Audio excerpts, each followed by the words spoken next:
Hello everyone, I hope you are fine. In this video, I'll start my topic 2.3, which is radicals and radicands. So, if n is a positive integer greater than 1 and we have a real number a, then any real number x such that x power n is equals to a is called the nth root of a, or in symbols we can write it as x is equals to a radical of index n, or x is equals to a power 1 by n. In the radical square root a power n, the symbol radical is used. The symbol this is used is called the radical sign, and n is called the index of radical, and the real number a under the radical sign is called the radicand or base. Always remember, if we have any other number in this position, we write it as a power 1 by this number.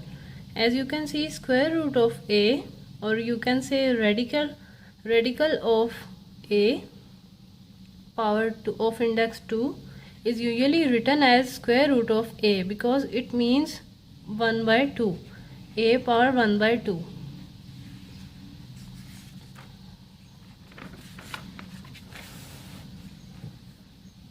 Difference between radical form and exponential form. In radical form, we use radical sign.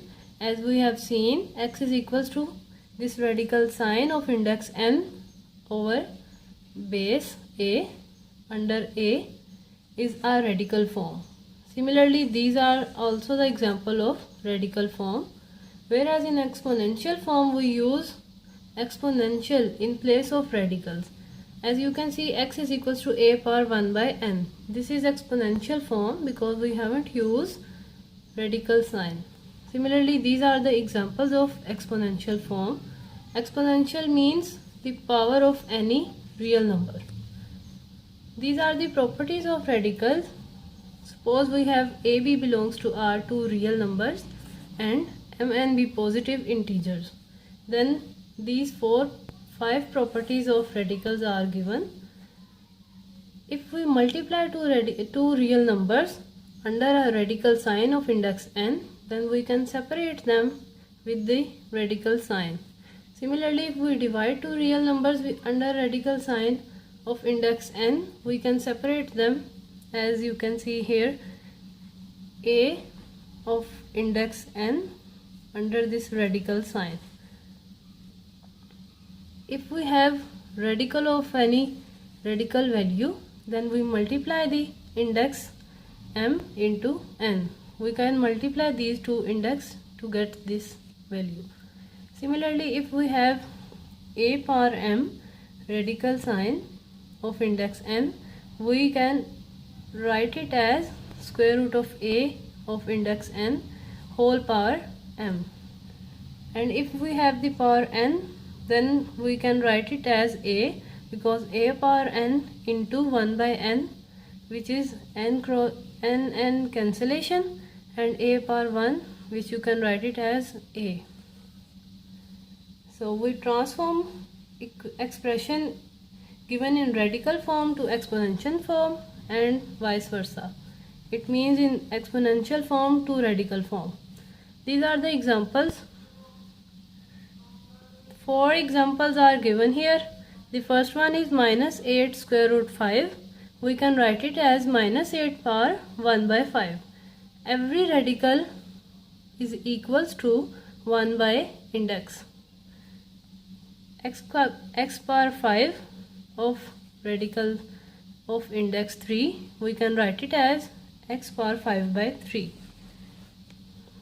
Similarly, y power 3 by 4, we can write it as y cube. 1 by 4 is change in radical of index 4, or index 4 using this property. We write it as radical of index 4 y cube.